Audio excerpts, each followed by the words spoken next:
राजस्थान। नमस्कार, स्वागत है आप सभी का। आप देख रहे हैं न्यूज 18 राजस्थान। आप सबके साथ मैं हूं प्रियंका राय और बुलेटिन की शुरुआत बड़ी खबर के साथ करेंगे।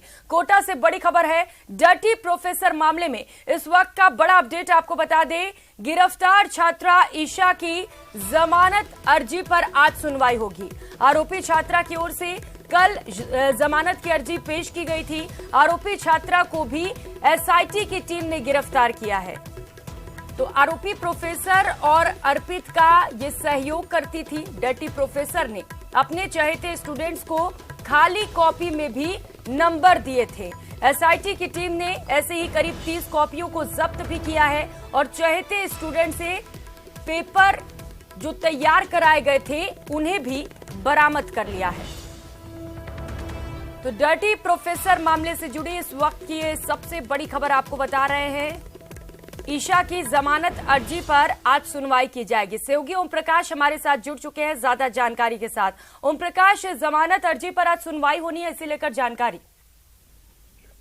जी देखिए, कल ईशा यादव नाम की जो छात्रा, जो प्रोफेसर डर्टी प्रोफेसर उनके स्टूडेंट रहे अर्पित अग्रवाल का सहयोग करती थी। पूरे इस खेल में, इस षड्यंत्र में उनका नाम शामिल था। इसके बाद न्यूज 18 राजस्थान ने हालांकि पहले ही बता दिया था कि एक छात्रा पर एसआईटी की टीम की निगाह है। एसआईटी की टीम ने कल इसको गिरफ्तार किया था और कोर्ट में पेश कर तीनों आरोपियों को जेल भेज दिया था। इसमें निशा यादव नाम की इस लड़की का नाम भी था, इसको भी जेल भेजा गया था। उसकी जमानत अर्जी पर जो सुनवाई थी वो आज होनी है। कल इस मामले में इसकी ओर से जमानत अर्जी पेश की गई थी। हालांकि कोर्ट ने जमानत अर्जी आज सुनवाई जाने का समय दिया है और कल जेल भेज दिया था। फिलहाल ये कहा जा सकता है कि उसको राहत मिलेगी, यहाँ जमानत अर्जी खारिज होगी, ये तस्वीर दोपहर बाद साफ हो पाएगी। लेकिन इतना कहा जा सकता है कि लगातार जो कई दिनों से यूनिवर्सिटी परिसर में पूरा हड़कंप मचा हुआ था, इसमें अब कई चेहरे चौंकाने वाले चेहरे बेनकाब होने लगे हैं। अब तक 3 आरोपी गिरफ्तार हो चुके हैं। कुछ और आरोपियों पर एसआईटी की टीम बिल्कुल ओम प्रकाश, जांच जैसे जैसे आगे बढ़ रही है, कई खुलासे भी होते चले जा रहे हैं। ओम प्रकाश, 30 कॉपियां जब्त की गई थी, कुछ स्टूडेंट पेपर भी सेट करते थे, और कोई जानकारी मिल पाई है? कुछ ऐसे छात्र या छात्राएं जो इस प्रोफेसर से मिले थे उनसे भी पूछताछ की जाएगी क्या? जी निश्चित रूप से कई छात्र छात्राओं पर एसआईटी की टीम की निगाह है। न केवल छात्र छात्राओं बल्कि स्टाफ के कई और प्रोफेसर पर भी शिकंजा कसा जा सकता है, उनसे भी पूछताछ की जा सकती है। और सबसे जो बड़ी बात है उसमें जो खामियां नजर आती है यूनिवर्सिटी प्रशासन की, कि इतना बड़ा जब खेल रचा जा रहा था, छात्राओं को बिना पास नंबर कुछ लिखे ही नंबर दिया जा रहा था, तो वीसी क्या कर रहे थे, यूनिवर्सिटी प्रशासन क्या कर रहा था, उनको भनक ठीक नहीं थी तो क्यों नहीं थी, ये तमाम तथ्यों पर जो जांच की जानी है, उन जांच को जैसे जैसे आगे बढ़ेगी कहीं चेहरे बेनकाब हो सकते हैं। जी बिल्कुल ओम प्रकाश, सवाल उठ रहे हैं कि जब यूनिवर्सिटी में इस तरीके से गड़बड़ झाला चल रहा था तो इसकी भनक आखिर वीसी को कैसे नहीं लगी? ओम प्रकाश, क्योंकि बहुत सारी छात्राएं इसमें मिली हुई थी, कुछ छात्राएं ऐसी भी थी ओम प्रकाश जो पहले जिन्हें बैक दे दिया गया था सिर्फ इन वजहों से क्योंकि वो प्रोफेसर की बातों में नहीं आ रही थी। क्या उनको दोबारा से पास आउट किया जा सकता है? देखिए, इस मामले में अनुशंसा एसपी की ओर से की जा चुकी है। वीसी इस बात को स्वीकार कर चुके हैं। फिर से टेस्ट दिलवाए जाने के लिए वीसी की तरफ से स्वीकृति की जा चुकी है। आश्वासन पहले ही दिया जा चुका है, जब हंगामा प्रदर्शन हुआ था तब भी, शुरू से ही। और माना जा रहा है कि उन तमाम छात्र छात्राओं की जो इस तरह की समस्याएं रही है, वास्तविक रूप में यदि उनको किसी वजह से इस तरह से फेल कर दिया है, जो असमत मांगने के मामले में या पूरा इस तरह की रंजिश रख के यदि फेल कर दिया गया, तो उनकी जो है न केवल उनके खिलाफ तो कार्रवाई हो ही रही है, जो डर्टी प्रोफेसर, जो आरोपी छात्र छात्रा, लेकिन इन छात्र छात्राओं को भी राहत मिलेगी जिनको बेवजह बिना किसी गलती से फेल कर दिया गया है। प्रकाश, अगर ऐसा होता है तो बड़ी राहत उन छात्राओं के लिए भी। नजर बनाए रखिएगा, आज जमानत अर्जी पर भी सुनवाई होनी है, इससे आपसे अपडेट्स लेते रहेंगे। बहुत शुक्रिया आपका ओम प्रकाश इन तमाम जानकारियों के लिए। और उदयपुर से इस वक्त की बड़ी खबर सामने आ रही है। आरपीएससी पेपर लीक मामले में ताबड़तोड़ कार्रवाई जारी है। अभ्यर्थियों के परिजनों पर कार्रवाई शुरू कर दी गई है। हिरणमगरी थाना पुलिस ने 2 लोगों को गिरफ्तार किया है। अभ्यर्थी सरोज के पिता और ड्राइवर की गिरफ्तारी की गई है। बेकरिया थाने में इन दोनों की गिरफ्तारी की गई। अभ्यर्थी सरोज, पिता सुखराम और ड्राइवर ओम प्रकाश गिरफ्तार कर लिए गए हैं। सांचौर में निजी स्कूल ये चलाते हैं। सुखराम खोखर आलोक बाल सदन निजी विद्यालय चलाता है। सुखराम पेपर लीक गिरोह के सदस्यों से डीलिंग कर रहा था। परिवार सरोज को पेपर उपलब्ध कराने के लिए परिवार ने डील की थी। अन्य गिरफ्तार अभ्यर्थियों के परिजनों से भी पूछताछ और उन पर भी कार्रवाई की जा सकती है। कपिल सेवगी हमारे साथ जुड़ चुके हैं। कपिल, 2 और गिरफ्तारियां की गई हैं, कितना अहम यह है ये, और पूछताछ में क्या इनसे और भी लिंक्स मिल सकते हैं क्या? देखिए, पुलिस का जो इन्वेस्टिगेशन है वो लगातार जारी है और आप देखिए कि लगातार 24 तारीख से पूछताछ चल रही है। जो लड़कियां गिरफ्तार हुई थी उनकी तीसरी बार रिमांड अवधि को बढ़ाया गया है और जो अन्य युवक थे उन्हें भी पुलिस रिमांड और बढ़ाया जा रहा है, क्योंकि जो सुखेर थाने में गिरफ्तार हुए थे उनकी रिमांड 5 दिन बढ़ाई गई है और जो अन्य बेकरिया थाने के थे उनकी भी रिमांड बढ़ाने की मांग की जाएगी। पूछताछ में ही ये चीजें सामने आ रही है कि जो पेपर लीक गिरोह के सदस्य थे उनसे कैसे अभ्यर्थी सामने आए थे। उसी कड़ी के बीच में ये सामने आया कि बेकरिया थाने में बस के अंदर से सरोज नाम की एक लड़की है वो गिरफ्तार हुई थी। वो अभ्यर्थी थी, परीक्षा देने आई थी और उससे जब पूछताछ की तो सामने आया कि उसके पिता द्वारा पेपर लीक गिरोह के सदस्यों से डील की गई थी और इस दौरान पुलिस को जानकारी मिली कि उसके पिता और एक ड्राइवर उदयपुर में घूम रहे हैं। ऐसे में पता लगाया तो हिरणमगरी थाना पुलिस ने सरोज के पिता सुखराम और एक ड्राइवर ओम प्रकाश दोनों को गिरफ्तार किया है। देखिए, अब इन दोनों की गिरफ्तारी होने के बाद में एक चीज जो है वो साफ हो जाती है कि अब पुलिस ने परिवार के सदस्यों पर कार्रवाई करना शुरू कर दिया है। उन लोगों तक पकड़ बनाई जा रही है जिन लोगों द्वारा पेपर लीक गिरोह के सदस्यों से संपर्क कर रुपयों की डीलिंग की थी। तो अब ये माना जा रहा है कि आगे अग्रिम और भी उन परिवार के सदस्यों पर कार्रवाई हो सकती है, क्योंकि यहाँ पर कई सारे अभ्यर्थियों को फिलहाल पुलिस ने गिरफ्तार कर रखा है और उनसे लगातार पूछताछ जो है वो जारी है। बिल्कुल बिल्कुल कपिल, अभ्यर्थियों के परिजनों पर तो कार्रवाई की जा रही है, इसके साथ ही जो मास्टरमाइंड हैं, जो और लोग इसमें शामिल हैं गिरोह में, उनके परिजनों पर, उनके परिवार वालों पर भी कार्रवाई की जा रही है। उसे लेकर कोई अपडेट है क्या आपके पास? जी बिल्कुल, देखिए, 2 नाम बड़े सामने आए थे, भूपेंद्र सारण और सुरेश ढाका। ऐसे में भूपेंद्र सारण के जयपुर में 2 निवास स्थानों पर दबिश दी थी और आप देखिए कि पूरा परिवार फर्जी वाड़े में फर्जी काम करने में लिप्त आया था। कई सारे विश्वविद्यालय की फर्जी डिग्री और फर्जी मार्कशीट जो है परिवार के सदस्य लाखों रुपए लेकर बेचने की तैयारी कर रहे थे। तो ऐसे में परिवार के सदस्यों को, जो मास्टरमाइंड थे, उनके परिवार के सदस्यों को भी गिरफ्तार किया है। हालांकि अभी तक भूपेंद्र सारण और सुरेश ढाका के बारे में पुलिस कोई ठोस जानकारी नहीं जुटा पाई है। उनके बारे में जानकारी जुटाने की कोशिश की जा रही है। बिल्कुल बिल्कुल कपिल, और बहुत ज्यादा अहम भी हो जाता है उनके बारे में जानकारी इकट्ठा करना, क्योंकि दोनों मास्टरमाइंड है। कई लिंक्स निकल सकते हैं इनके जरिए। पुलिस लगातार तफ्तीश में भी जुटी हुई है। आप नजर बनाए रखिएगा कपिल, आपसे और भी ज्यादा अपडेट्स लेंगे। शुक्रिया फिलहाल तमाम जानकारियों के लिए।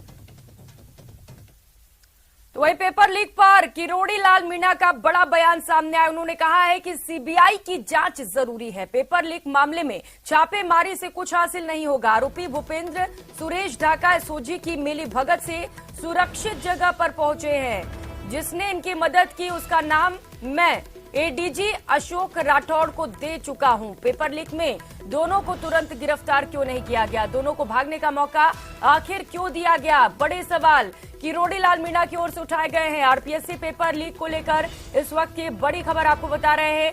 किरोड़ी लाल मीणा ने कहा है कि एडीजी ने अधिकारी के खिलाफ आखिर कोई कार्रवाई क्यों नहीं की? ऊंचे पदों पर बैठे लोग भी पेपर लीक में शामिल है। कई बड़े लोगों के नाम इसमें शामिल होने के आरोप लगाए जा रहे हैं। वो कह रहे हैं कि सीबीआई जांच जरूरी है।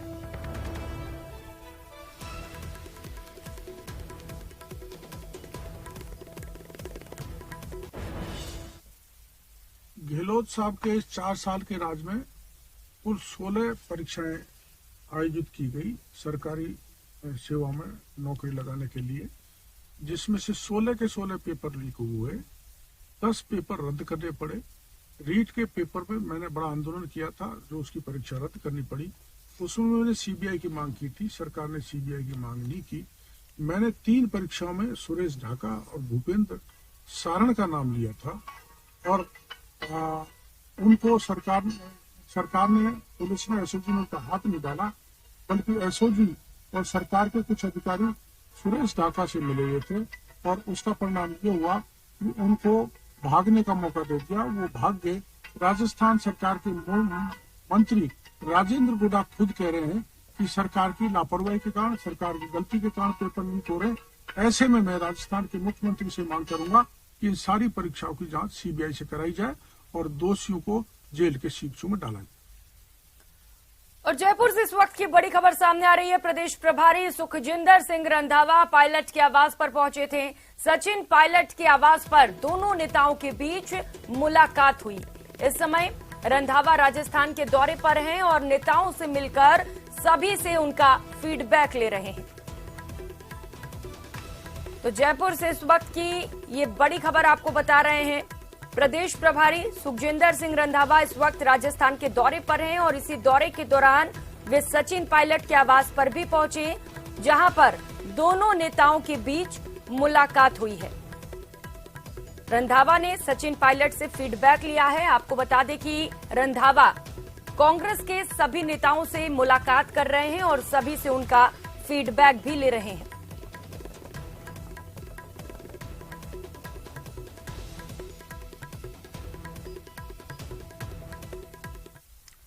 तो वही बुधवार को कांग्रेस स्थापना दिवस पर जयपुर में राज्य अधिवेशन का आयोजन हुआ, जिसमें CM Ashok Gehlot, PCC chief Govind Singh Dotasra और प्रदेश प्रभारी सुखजिंदर सिंह रंधावा की मौजूदगी में 4 प्रस्ताव भी पारित किए गए। कांग्रेस के अधिवेशन में नवनियुक्ति प्रदेश प्रभारी सुखजिंदर सिंह रंधावा ने जहां नेताओं और कार्यकर्ताओं को अनुशासन का पाठ पढ़ाया, तो वहीं नेताओं ने ब्यूरोक्रेसी की हावी होने, कार्यकर्ताओं की अनदेखी और प्रदेश की बिगड़ी कानून व्यवस्था पर सवाल खड़े कर दिए।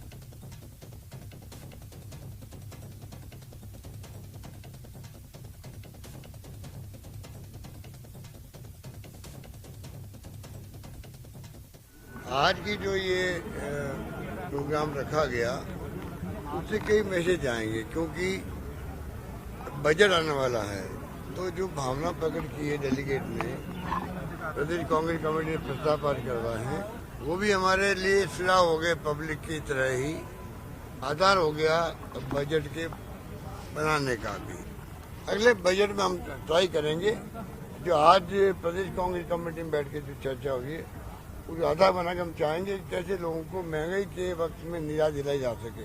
अनुशासन की तो बात, जब कोई प्रभारी आता है तो अनुशासन तो कांग्रेस में होना ही चाहिए। देखिए, अनुशासन अगर पार्टी घर में भी ना हो तो अनुशासन के अलावा तो कोई घर भी नहीं चल सकता। ये तो फिर बहुत बड़ी पार्टी है, तो अनुशासन तो रहेगा, अनुशासन तो रहेगा। और मेरा ख्याल के राजस्थान में अनुशासन जो है वो इम्प्लीमेंट होगा। हम इसको बिल्कुल डिसिप्लिन को, और मैंने देखा अंदर कि अगर इनमें इनडिसिप्लिन होता तो यहाँ आवाज उठेंगे। पूरे पार्टी डिसिप्लिन में है। और एक हमारी जो सरकार की अच्छी फ्लैगशिप योजनाएं हैं, इसके लिए मुख्यमंत्री जी का और सरकार का धन्यवाद ज्ञापित किया है।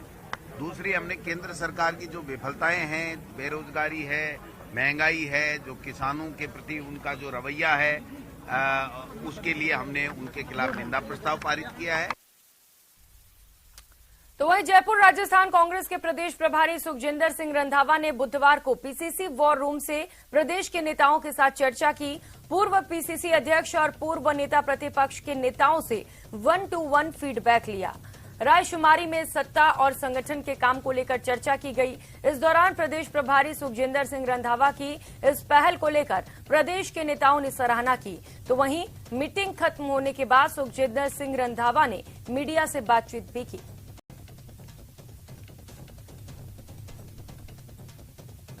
को तो जो मिले हम, आप तो मेरे साथ मीटिंग में बैठे नहीं, तो मेरे को ऐसा नहीं लगा। कांग्रेस एकजुट है और संगठन को मजबूत करेंगे।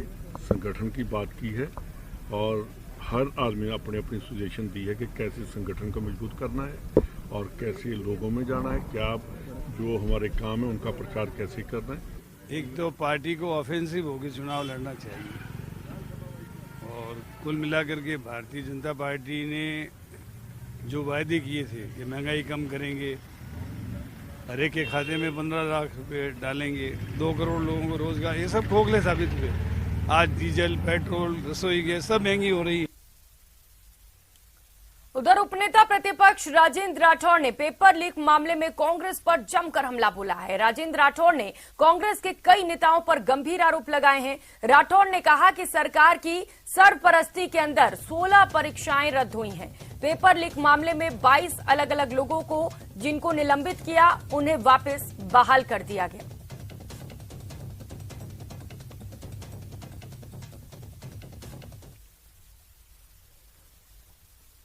सरकार ने रीट में जिन्होंने चीट की, उन 22 अलग अलग लोगों को जिनको निलंबित किया, उन्हें वापस बहाल कर दिया।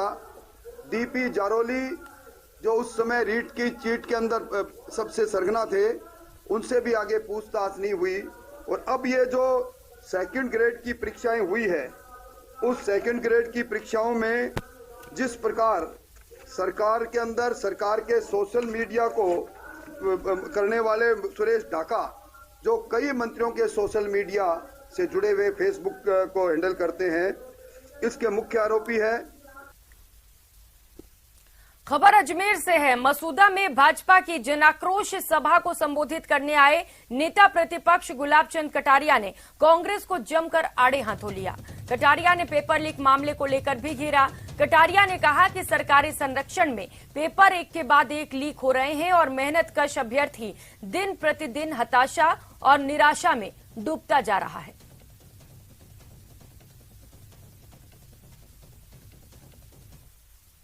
का जो सरगना है, जब तक टॉप जो राजनीतिक संरक्षण में है ना, बोर्ड का अध्यक्ष कह रहा है कि ये राजनीतिक संरक्षण में हुआ, पिछली बार का लीक का पेपर हुआ, अभी आरपीएससी करती है, वो भी पेपर आउट हो जाता है। पेपर अगर 10 दिन पहले निकल गया और हावी बसों में बढ़ गया, तो इसका मतलब क्या हुआ? उस बच्चे के भविष्य के साथ तुम खिलवाड़ कर रहे हो।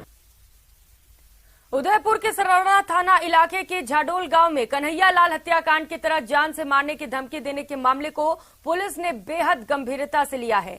पीड़ित गोविंद पटेल की शिकायत पर पुलिस ने केस दर्ज कर लिया है। गोविंद पटेल खाद बीज के व्यापारी हैं। पीड़ित को शक है कि कारोबारी रंजिश के कारण उसके पड़ोसी देवी लाल ने ही उसे धमकी दी है। गोविंद पटेल के घर पर बीती रात कुछ लोगों ने पथराव भी किया था। घर के पास एक लेटर भी मिला था। उस लेटर में कन्हैया लाल हत्याकांड की तरह 15 जनवरी को जान से मारने की धमकी दी गई है।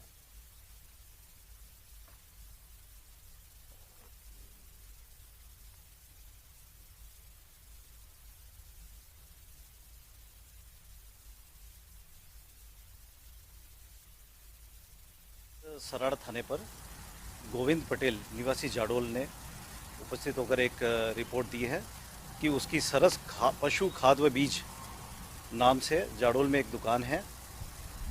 कल मध्य रात्रि को 2 बजे के आसपास उसका घर व दुकान पास पास है, तो उसको अपने दुकान के शटर पर पत्थर से मारने की आवाज़ आई। तो उसने उठा तो उसने देखा 2-3 लोग थे जो दुकान पे शटर पे पत्थर मारे थे। तो उसने उठ के आवाज़ की तो वो लोग भाग गए। सुबह उठ के उसने अपनी दुकान खोली तो उसने बताया कि दुकान के अंदर एक कागज़ लिखा जिसमें उसे जान से मारने की धमकी के आशय से लिखे हुआ पत्र प्राप्त हुआ है। और चलिए इस वक्त की बड़ी खबर और मौसम को लेकर बड़ा अपडेट आपको बता दें। प्रदेश में सर्दी का दौर लगातार जारी है। कई जिलों में शीतलहर का असर देखने को मिल रहा है। राजस्थान में शीतलहर और कोहरे से जनजीवन प्रभावित हुआ है। मौसम विभाग ने येलो और ऑरेंज अलर्ट भी जारी कर दिया है। धुंध से गाड़ियों की रफ्तार पर भी ब्रेक लगा हुआ है। प्रदेश में पश्चिमी विक्षोभ भी सक्रिय हो रहा है। नए साल से पारे में गिरावट के आसार जताए गए हैं। तो प्रदेश में कड़ाके की ठंड पड़ रही है, जिसे लेकर लोगों का जनजीवन अस्त व्यस्त हो चला है। तस्वीरें इस वक्त आपको टीवी स्क्रीन पर दिखा रहे हैं। कोहरे की वजह से जनजीवन खासा प्रभावित हुआ है, तो वहीं वाहनों की रफ्तार पर भी ब्रेक लग गया है। हालांकि ये जो कोहरा है वो किसानों के लिए फायदेमंद साबित हो सकता है, जिसके चलते किसानों के चेहरे खिले हुए हैं, लेकिन आम लोग इस कोहरे से परेशान हैं। तो वहीं जो पर्यटक हैं वो ज्यादा तादाद में इस वक्त राजस्थान का रुख कर रहे हैं। तो मौसम विभाग ने कई जिलों में येलो तो वहीं कई जिलों में ऑरेंज अलर्ट जारी किया है। आपको भी इसे लेकर अलर्ट रहने की जरूरत है, खुद का ख्याल रखने की जरूरत है। जिस तरीके से लगातार तस्वीरें भी आ रही हैं प्रदेश से, लोग अलाव का सहारा लेते हुए नजर आ रहे हैं।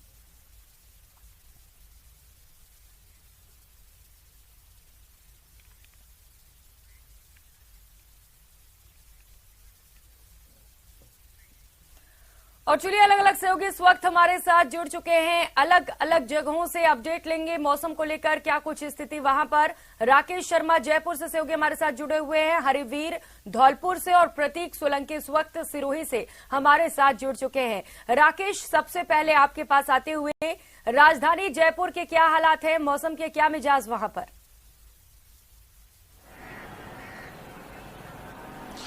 बिल्कुल देखिए प्रियंका, राजधानी जयपुर चूंकि पर्यटकों का खास सबसे ज्यादा पसंदीदा एक शहर है और बड़ी तादाद में यहाँ पर पर्यटक आए हुए हैं। चूंकि यहाँ की गुलाबी ठंड देश विदेश के सैलानियों को भाती है और इस गुलाबी ठंड, अभी जो मौसम है वो गुलाबी ठंड का ही चल रहा है। यहाँ पर न्यूनतम तापमान लगभग जो है 12 डिग्री के आसपास फिलहाल है, जबकि 25 से 26 डिग्री जो है वो दिन में उच्चतम तापमान रहता है।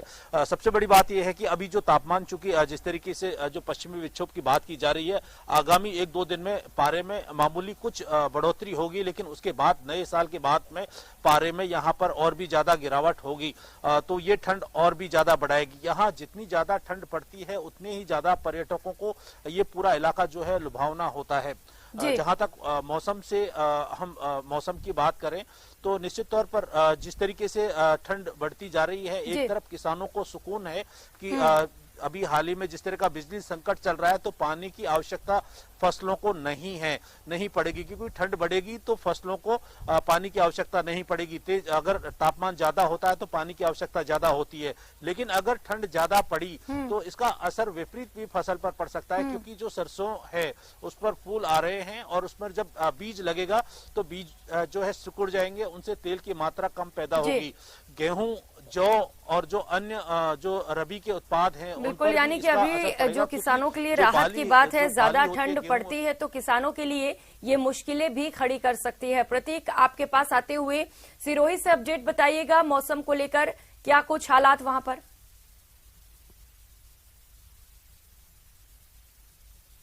बिल्कुल प्रियंका, देखा जाए तो पश्चिमी विक्षोभ जो सक्रिय होने के साथ ही यहाँ पर जो तापमान में जो है बढ़ोतरी देखी जा रही है, और यहाँ का पारे की बात की जाए तो 2 डिग्री टेम्परेचर जो है बढ़ चुका है, जिससे लोगों ने राहत की सांस ली है। लगातार पिछले 5 दिनों से पड़ रही शीत लहर से जो है ठंडी हवाएं चल रही थी, जिससे ठिठुरन बढ़ चुकी थी, और जो है उसके कारण जो है जो सर्दी का माहौल जो यहाँ पर बहुत भयंकर देखने को मिला था, लेकिन जिससे लोगों का जनजीवन भी खासा प्रभावित हुआ। लेकिन बीती रात को जो है पश्चिमी विक्षोभ सक्रिय होने के कारण जो है यहाँ पर तापमान में जो है बढ़ोतरी दर्ज की गई है। यहाँ पर आज जो माउंट आबू की बात की जाए तो माउंट आबू का न्यूनतम तापमान जो है 10 डिग्री तक है, इससे लोग जो है कई सैलानी जो है माउंट आबू का रुख कर रहे हैं। आज जो शरद महोत्सव भी 3 दिवस से शुरू होने जा रहा है, इसको लेकर जो है अभी तक 15,000 से ज्यादा सैलानी जो है मात्र 8 घंटे में जो है नगर पालिका के टोल पर जो एंट्री कर चुके हैं। लगातार देखा जाए तो प्रशासन पूरी तरह मुस्तैद है। इस सर्दी में किसी प्रकार की कोई भी लोगों को समस्या न हो, जिसको लेकर प्रशासन ने सभी रैन बसरों को अलर्ट मोड पर रखा है, और वहां पर जो है उन्हीं कंबल वगैरह जो सब व्यवस्था को सुचारू रूप से यानी कि करने के निर्देश दिए हैं। लगातार जो है टीम बनाई गई है और मौके पर जो जाकर जो है जो जायजा लिया जा रहा है, किसी प्रकार की कोई यानी कि किसी प्रकार की कोई समस्या ना हो पर्यटकों को, और उसको लेकर जो है पूरी तैयारी की जा रही है। लेकिन कहीं ना कहीं देखा जाए तो सिरोही में जो है पहाड़ी इलाका है, यहाँ पर देखा जाए तो ओस की बूंदे जो है लगातार गाड़ियों पर देखी जाती है। जो ओस की बूंदों बिल्कुल हरिवीर, ओस की बूंदें लगातार देखने को मिल रही हैं, और जिस तरीके से फॉग देखने को मिल रहा है, इसके चलते वाहनों की रफ्तार पर भी ब्रेक लगा हुआ है। हरिवीर धौलपुर से सहयोगी लगातार हमारे साथ जुड़े हुए हैं। हरिवीर, धौलपुर में क्या मिजाज मौसम के, क्या कुछ हालात है वहां पर, अपडेट बताइएगा जरा। जी प्रियंका, बिल्कुल अगर धौलपुर की बात की जाए सर्दी की, तो यहाँ पर सर्दी करीब 2-3 दिन पहले सर्दी अधिक पड़ी थी, हाड़ कांपने वाली सर्दी पड़ रही थी, कोहरा भी पड़ रहा था। उसके कल से कोहरा नहीं पड़ा है, आज भी कोहरा नहीं है, और यहाँ पर लोगों को सर्दी से कुछ राहत मिली है। तस्वीरें दिखाना चाहूँगा, यहाँ पर लोग यहाँ घरों से निकलना शुरू हो गया है, अपने काम पर निकल रहे हैं यहाँ, लेकिन लोग बाग हैं जो या तो अलाव का सहारा ले रहे हैं या कपड़े पहनकर ओढ़कर निकल रहे हैं। यहाँ पर अगर फसल की बात की जाए तो फसल में अगर यहाँ पर ये कोहरा पड़ेगा तो गेहूं की फसल में फायदा होगा, अगर कोहरा नहीं पड़ा तो गेहूं की फसल को नुकसान भी हो सकता है। किसान इसे लेकर अलग अलग जगहों पर किसानों के लिए ये ठंड मुसीबत भी खड़ी करती हुई नजर आ रही है। बहुत शुक्रिया आप सभी सहयोगियों का इन तमाम जानकारियों और तस्वीरों के लिए।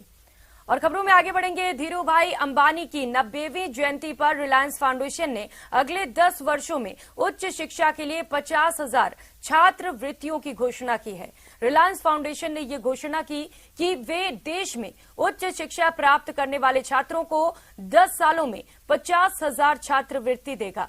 फाउंडेशन ने कहा कि ये छात्रवृत्ति भारत में उच्च शिक्षा प्राप्त करने वाले विद्यार्थियों को दी जाएगी। ये छात्रवृत्तियां रिलायंस फाउंडेशन के युवाओं के लिए प्रतिबद्धता को दिखाती है। आर्थिक रूप से कमजोर और पढ़ने में होशियार 5,000 स्नातक छात्रों को रिलायंस फाउंडेशन साल 2022-23 में 2 लाख रुपए तक छात्रवृत्ति देगा। साथ ही 6 लाख रुपए तक की मेरिट आधारित स्नातकोत्तर स्तर पर 100 छात्रवृत्तियां भी दी जाएंगी। दोनों ही छात्रवृत्तियां अध्ययन की पूरी अवधि के लिए होंगी। इस मौके पर रिलायंस फाउंडेशन की चेयरपर्सन नीता अंबानी ने कहा कि मेरे ससुर धीरूभाई अंबानी को युवा शक्ति पर और उसकी क्षमता पर बड़ा भरोसा था। मुकेश अंबानी और मेरा मानना है कि ये पीढ़ी ज्ञान, नवाचार और नेतृत्व के माध्यम से भारत की विकास गाथा का सबसे शानदार अगला अध्याय लिखेगी। नीता अंबानी ने कहा कि देश की आधी आबादी से अधिक युवा 25 साल से कम उम्र के हैं। देश में उच्च शिक्षा के क्षेत्र में युवाओं की पहुंच और मजबूत हो सके, इसके लिए रिलायंस फाउंडेशन प्रतिबद्ध है।